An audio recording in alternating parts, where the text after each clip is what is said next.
একসময় এখানে উন্নত নগরী, উন্নত বিশ্ববিদ্যালয়, উন্নত ধর্মস্থান এখানে ছিল আমাদের এই বাংলায়। আমাদের এই বাংলায় এগুলো একসময় ছিল। সে সময় আশপাশ এবং পুরো এলাকাটা কেমন ছিল, একটা জায়গায় যখন একটা উন্নত ধর্মস্থান থাকে, শিক্ষার পরিবেশ থাকে, এমনিতেই চারপাশটা একটা বোঝা যায় যে সভ্য জনপদ দিয়ে গঠিত, এটা সহজেই বোঝা যায়। ঠিক তেমনটাই ছিল বগুড়ার এইসব অঞ্চল। বন্ধুরা, ইতিমধ্যেই জেনে গেছেন আজ আমার যাত্রা ভাসুবিহার। বগুড়া শহর থেকে সিএনজি বা অটোরিকশায় গোকুল মেদ রোড দিয়ে বীরশ্রেষ্ঠ স্কোয়ারে ঢুকে ভাসুবিহার যাওয়া যায়। এটি বগুড়ার শিবগঞ্জ উপজেলায় অবস্থিত। শহর থেকে দূরত্ব প্রায় ২০ কিলোমিটার। শহরের বিমান মোড়ে আছি এখন। বগুড়ার স্থানীয় বাসিন্দারা নাগর নদীর পশ্চিমের এই জায়গাটিকে নরপতির ধাপ হিসেবে চেনেন। এই ভাসুবিহার একটি প্রাচীন প্রত্নতাত্ত্বিক নিদর্শন, যেটি গুপ্ত সাম্রাজ্যের ইতিহাস জানান দেয়। ব্রিটিশ আমলে এই ভাসুবিহারকে ভূস্যবিহার নামে অভিহিত করা হতো। প্রাচীন গুপ্ত সাম্রাজ্যের নিদর্শনের কাছাকাছি যাচ্ছি। ১৫০০ বছর আগের সেই প্রাচীন নিদর্শন দেখার জন্য আমার মন আর তর সইছে না। কি সুন্দর গ্রামীণ পরিবেশ, তার সাথে ১৫০০ বছর আগের কল্পনা, সব মিলিয়ে ভ্রমণটা উপভোগ্য। এত সবুজ এবং গ্রামীণ বৈচিত্র্যতা দেখে সত্যি মনটা ভালো হয়ে যায়। পথের মোড়ে মোড়ে একটা দৃশ্যের পরে আরেকটা সুন্দর দৃশ্যের অবতারণা ঘটছে। আবহমান গ্রাম বাংলার প্রাচীন সৌন্দর্য, সেই প্রাচীনতার ছাপ যেন রয়ে গেছে এই প্রকৃতিতে এখনো। গ্রামের ছোট ছোট দোকানপাট, সবুজ পথ, পাখির কলকাকলি, সব মিলিয়ে অসাধারণ।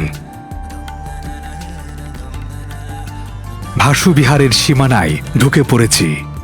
নিজেকে প্রতিস্থাপন করেছি গুপ্ত সাম্রাজ্যের একজন নাগরিকে, সময়কে হ্যাক করে অনুভবের জগতে। সুতরাং এক কাপ চা আর অন্য হাতে মোবাইলটি নিয়ে বসে যান দেখতে এবং শুনতে আজকের গুপ্ত সাম্রাজ্যের দৃশ্যগল্প। সেই সাথে আমার প্রিয় দর্শক বন্ধুরা, কে কোন জায়গা থেকে দেখছেন তা কমেন্টে উল্লেখ করতে ভুল করবেন না। আরেকটা কথা বলি, যদি আমার এই ভিডিওগুলো সত্যি আপনাদের ভালো লেগে থাকে তাহলে অবশ্যই এই চ্যানেলটি সাবস্ক্রাইব করে রাখবেন এবং সাবস্ক্রাইব করার সময় অবশ্যই বেল আইকনটিও চেপে দিবেন। কারণ আমি এখানে দেখতে পাচ্ছি যে মাত্র 12.5% দর্শক বন্ধুরা বেল আইকনটি চেপেছেন, ফলে বেশিরভাগ মানুষের কাছে, মানে বেশিরভাগ দর্শক বন্ধুর কাছে আমার এই ভিডিওগুলো যায় না। তো আশা করি তেমনটা না হোক এখন থেকে। ধন্যবাদ। এই প্রাচীন প্রত্নতাত্ত্বিক নিদর্শনের কাছাকাছি পৌঁছলে এই স্থানের ইতিহাস সম্বলিত একটি লেখা চোখে পড়ে। এই প্রত্নতত্ত্বস্থল খননের ফলে পরবর্তী গুপ্ত যুগের ২টি আয়তক্ষেত্রাকার বৌদ্ধবিহার এবং একটি প্রায় ক্রুশাকৃতি মন্দির আবিষ্কৃত হয়েছে। এখানে ১৯৭৩-৭৪ সালে প্রথমবারের মতো প্রত্নতাত্ত্বিক খনন শুরু হয় এবং তা পরবর্তী ২ মৌসুম অব্যাহত থাকে। এটি একটি বৌদ্ধ সংঘারামের ধ্বংসাবশেষ। এখান থেকে পাওয়া গেছে বৌদ্ধ মূর্তি, পোড়ামাটির ফলক এবং মূল্যবান প্রত্নতাত্ত্বিক বস্তু। প্রায় ১৩০০ বছর আগে চীনা পরিব্রাজক হিউয়েন সাং এখানে এসেছিলেন। সালটা ছিল ৬৩৮। তার ভ্রমণ বিবরণীতে তিনি এই স্থানের নামকরণ করেন পো শি পো, অর্থাৎ বিশ্ববিহার। খুব সম্ভবত এটি ধর্মস্থান হিসেবে গুরুত্বপূর্ণ ছিল, তাই এমনই নামকরণ। প্রত্যেকটি স্থাপনার ৪টি বাহুতে ভিক্ষুদের জন্য রয়েছে অনেকগুলো কক্ষ, সেই সময়ের বিদ্যাপীঠ। বন্ধুরা, বাসুদেব বিহার বগুড়ার শিবগঞ্জ উপজেলায় এটি অবস্থিত। বিশাল একটা বিহার, বিশাল। এই যে দেখুন, একটু দেখাই, দেখছেন? বিশাল বিহার। ৬৩৮ খ্রিস্টাব্দে চীনা পরিব্রাজক, আপনারা অবশ্যই জানেন, হিউয়েন সাং এখানে এসেছিলেন, এই বিহারে এসেছিলেন। উনি এখানে এসেছিলেন ঘুরে ঘুরে দেখেছেন। গুপ্ত যুগের স্থাপনা এটি, গুপ্ত যুগের স্থাপনা। তবে অনেকেই বলেন যে সম্রাট অশোক এটা নির্মাণ করেছিলেন তারই সময়ে। যাই হোক, সে যাই, মানে ঘুরে ফিরে একই গুপ্ত যুগের স্থাপনা এগুলো। সেই কত কত বছর আগের, কত কত সাল আগের। আমি আপনাদের এগুলো দেখাই। অনেকগুলো স্থাপনা আছে, একই রকম লাগে, কিন্তু দেখুন একসময় এখানে উন্নত নগরী, উন্নত বিশ্ববিদ্যালয়, উন্নত ধর্মস্থান এখানে ছিল আমাদের এই বাংলায়। আমাদের এই বাংলায় এগুলো একসময় ছিল।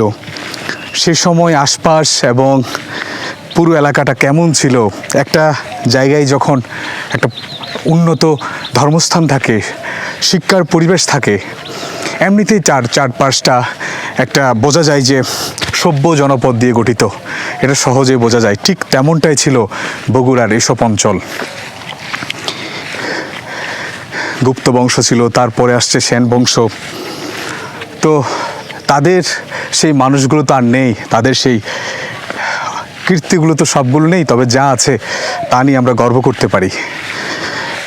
এই যে দেখুন কি ভীষণ বিশাল এলাকা, আর রোদ পড়ছে প্রচণ্ড। এই যে এখানে 25টা কক্ষ আছে এক পাশে, আমি গুনে যা দেখেছি 25টা কক্ষ। এগুলো ছিল বৌদ্ধ ভিক্ষুরা এখানে থাকতেন। তারপরে মাঝখানে মিলনায়তনের মতো কিছু একটা আছে, এবং সেই সাথে দু একটা কূপও দেখতে পেয়েছি, কুয়ো। হয়তো বা এটা কোনো স্থাপনা।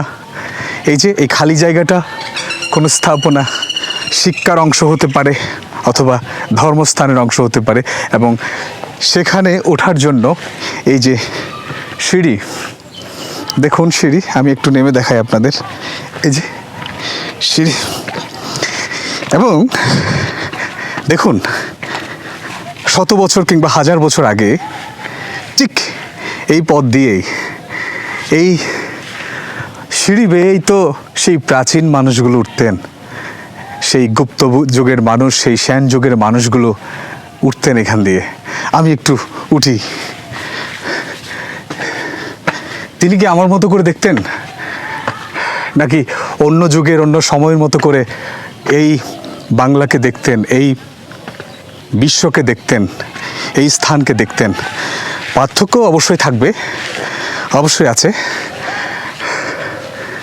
আহা, সেই ইট, সেই সুরকি, সেই স্থান এখনো রয়ে গেছে। কত কোলাহল ছিল, তাই না? এখানে তো একটা কোলাহলও থাকতে পারে। এখানে তারা কথা বলতেন, অথবা খেতেন, অথবা পড়তেন, অথবা বসতেন। ভীষণ বড় এরিয়া, আমি দেখাবো আস্তে আস্তে। গুপ্ত সাম্রাজ্য ছিল ভারতীয় উপমহাদেশে একটি প্রাচীন ভারতীয় সাম্রাজ্য, যা খ্রিস্টীয় 3য় শতাব্দীর মাঝামাঝি থেকে 6ষ্ঠ শতাব্দীর মাঝামাঝি পর্যন্ত বিদ্যমান ছিল। এটি ছিল মগধের 7ম শাসক রাজবংশ। ভারতীয় উপমহাদেশের বেশিরভাগ অংশ জুড়ে ছিল এটি। একই সাথে ছিল অত্র অঞ্চলের স্বর্ণযুগ। উল্লেখযোগ্য শাসকরা ছিলেন চন্দ্রগুপ্ত প্রথম, সমুদ্রগুপ্ত, চন্দ্রগুপ্ত দ্বিতীয়, কুমারগুপ্ত এবং স্কন্দগুপ্ত। এই এক বিশাল সাম্রাজ্য ছিল। সংস্কৃতি ভীষণভাবে বিকশিত হয়েছিল অত্র সময়ে।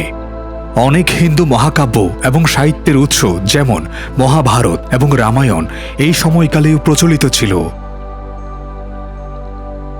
এই গুপ্তযুগ জন্ম দিয়েছে কালিদাস, আর্যভট্ট, বরাহমিহির এবং বাৎসায়নের মতো পণ্ডিতদের। শিক্ষাগত ক্ষেত্রে হয়েছিল দুর্দান্ত অগ্রগতি। বিজ্ঞান এবং রাজনৈতিক প্রশাসন নতুন উচ্চতায় পৌঁছেছিল। এই যে এই কনস্ট্রাকশনগুলো, এই স্থানটার পানির যে চাহিদা সেটা নিবারণ করার জন্য তো অবশ্যই পানির দরকার। সেজন্য এই কূপগুলো, এই কুয়োগুলো বানানো হয়। আসুন আমরা দেখি, একটু ছুঁয়ে দেখি সেই হাজার বছরের পুরনো ইতিহাস। এখন তো ভরে গেছে, নেই তো। এই যে সেই ইট, সেই কুয়ো, হ্যাঁ, সে কুয়োর মাঝখানটায় আমি আছি। কালের পরিক্রমায় এই স্থাপনাগুলো দেবে গেছে মাটির নিচে, তারপর প্রত্নতাত্ত্বিক খোঁড়াখুড়ি করার পরে এই যে এগুলো বের হয়ে আসছে মানুষের সামনে, এই ইতিহাসগুলো। এই যে আরেকটি, দেখুন সে সময় কি সুন্দর করে বানানো সিঁড়ি, খাঁজ কাটা একদম। আহা, হয়তো ভীষণ বড় বড় এখানে দেওয়াল ছিল, ছাদ ছিল। হ্যাঁ, কেমন লাগতো দেখতে। দেখুন, আমি তো মনে করেছিলাম যে আমি যেখানে দাঁড়িয়ে আছি এতক্ষণ যেখানে ছিলাম সেটাই সবচেয়ে বড়। না, এটা তারই সমান, তারই সমান। দূরত্ব বিভ্রম হয়েছিল, সেজন্য বুঝতে পারিনি। আচ্ছা, আমি ওটাতে গুনেছিলাম এরকম খাপের সংখ্যা প্রায় 25টি ছিল। এখানে তো আরও বেশি হতে পারে।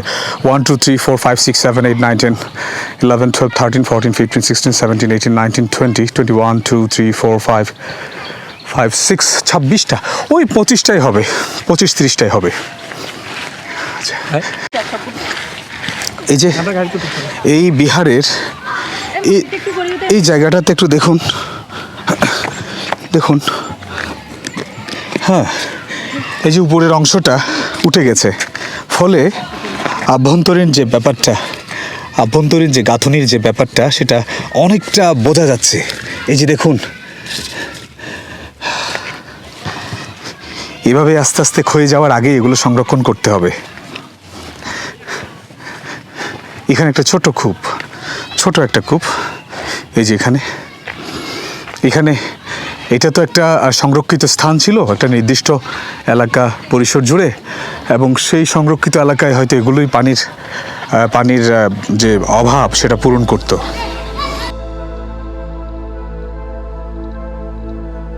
ভারতে গুপ্ত সাম্রাজ্য প্রতিষ্ঠিত হয় 320 খ্রিস্টাব্দে।